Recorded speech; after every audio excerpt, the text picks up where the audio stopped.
members of Igwe Council, led by His Royal Highness Igwe Sone Chiboke.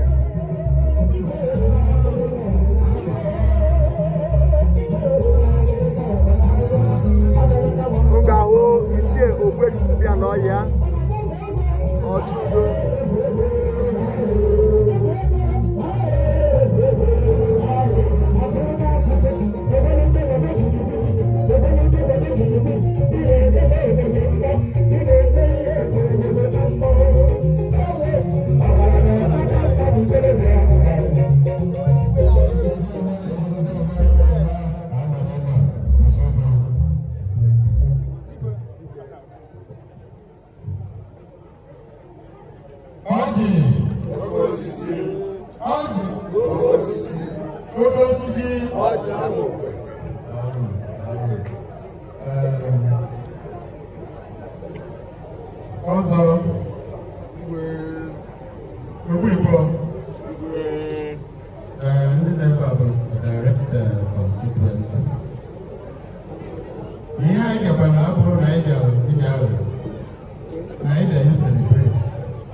Not just Oji Amu, but the entire Amu. Come on, I want to represent Amu.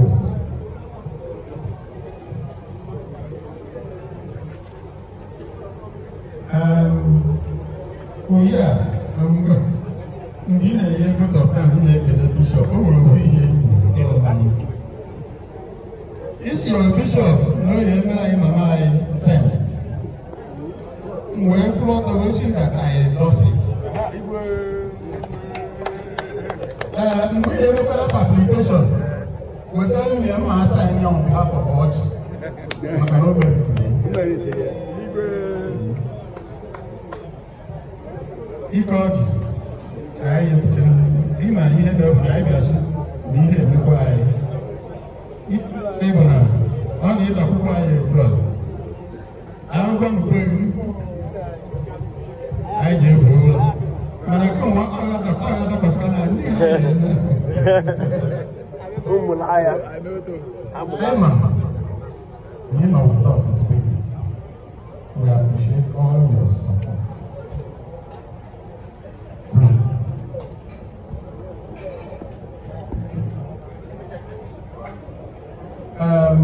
Also, because in the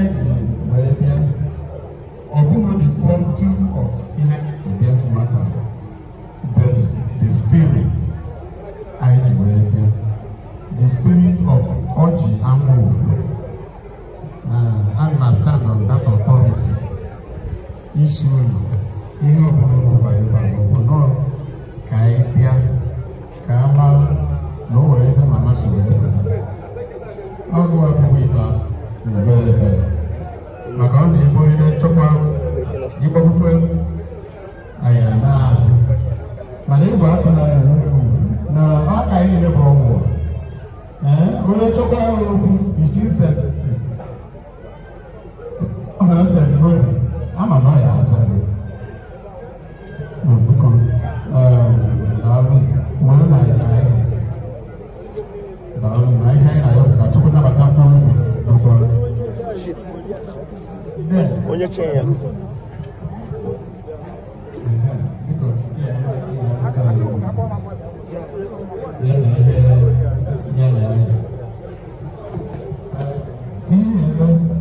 Before people could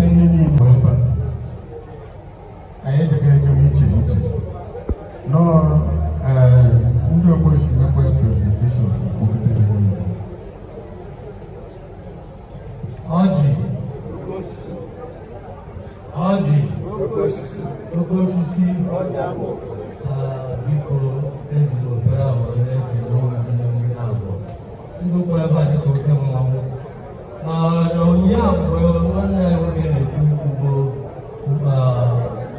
Also, all I said about what I have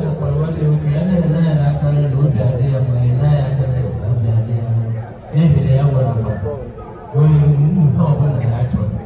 Anyị bụ ndị Ogbuefi ụmụ a na-atọ bụ memba.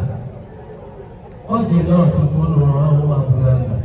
Anyị si na anyị ga-esi were gaa ikele unu. Because na ha eburu sọ ọrụ ọnụ ka anyị si were ekele ekele. So na ha eburu sọ ọrụ tupu iji nye Chineke ekele ihe ọma niile ọ na-eme. Kama na ụlọ na ụmụ unu bụ ndị ụmụ dị n'igwe na-egbocha anyị anya mmiri mgbe abụla oge anyị ji kpọọ unu. Ya mere ndị ụmụ ndị ọrụ bụ ndị Ogbuefi North. Ọrụ na ya orukwa echi ayasụ agara ka anyị iche. Nna anyị ukwu bụ igwe dike ka anyị so n'azụ bụ memba na onwe ya. Mmere ya biko ka ị were nye ụmụnne anyị ka ha maa na mkpụrụ ndị ha so abụrụ ndị a na-ahụta ahụta. Nkelekwa ụmụ obodo dịrị ụlọ n'aha Jizọs. Anyị jụrụ esi ka onye isi Ogbuefi kwuo ọ ga-abụchekwa ịhapụta ha niile. Nke a bụ ihe ndị Ogbuefi North ji wee bịa ahụ. Wee na-asịzi n'ihe a niile anyị ga-eme ekpere anyị adabagwe mere na Chukwu ga-anabata mkpụrụ obi mama na ndokwa site na Kraịst onye nwe anyị. N'eluigwe anyị na-ekele anyị na-ebunye ego ekele ndị Ogbuefi anyị ebunyekwa ụmụ ekele anyị ncha na-emekọta ihe ọtọ nwere ụzọ ihe ịtọ m chọrọ imetụ aka. Igwe Okwudike gbara ọfala nchetekwere ya ụmụ ndị ọfala ndị ọfala ndị mba ndị ọzọ na-achụ ihe ha ọfala chọrọ a ga-abụ igwe na a ga na-acha ajịzi fii ka ha bịa mụta ka esi agba ọfala. O nwere isi na ọgịnị na ndị mmadụ jụrụ isi aka ị ga-esi agba ọfala na mkpa ka o si ga n'ikpotu ya na beginning to the end. Igwe asị ahụrụ ya a na-ekiri ife ọ na-achị anyị ọfụma ọ ya ọfụma ikwuo ike ndị kwuru ọbịa ọsa ga dị n'echijere ikwuru adịkwa n'anya igwe nọ. Thank you the cabinet, thank you ndị Ogbuefi, thank you anyị chebe Ogbuefi a na-eje ihe ọbụla na-abịakwa asaịsị ụbọchị ndụ ya efe mma mma o jiwo gba ya aka atụme akacha dị ka ya eji knowing him you always want to help no matter how it is. We've known before that is the lineage our father gave us. You cannot go away from that. So I now support Igwe. You're a good man, very good man. No question. And also them you are gonna be able to tell you also to her. I make it when my kid will be out. Or $7,000 okay, see me now. You are looking for women yesterday. I make a room tell me who's the matter. Igwe. The time I was in the Bible, I used to eat Erika Echo. In fact, who know you would not so So I want to welcome all our heroes all the way from Bible. When I was looking at Erika Echo, hopefully, open the message secret in the world. Ayayo.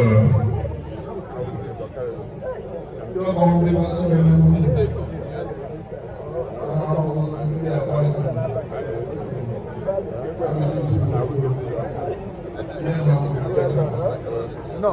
Remember my family of the world since the family is part of my family. So we'll never forget that's what we do.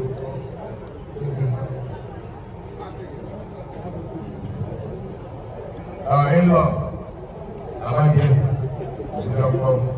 I'm a guy. I got a lot of my who remember who only who I got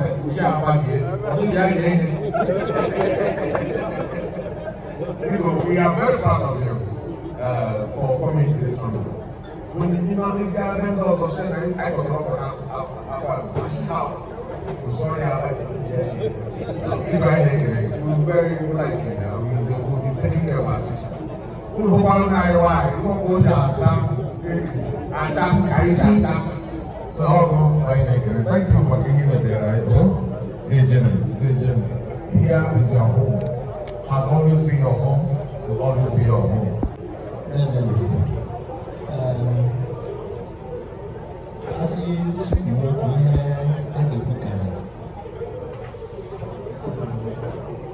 As a person, growing up, the person I released to him was a mother to me, was a mother to my family. In fact, it started from my family.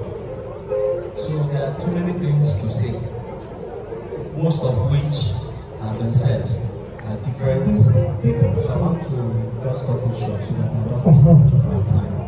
Then the family will be accompanied by brother Honorable First Sahara, and then Ikina, Ebo. Then the nation will 10 minutes. And we comfort ourselves in the fact that my mom lived a good life. And she has gone to be with the Lord. So we thank God and we say to you people, we don't know. God bless you.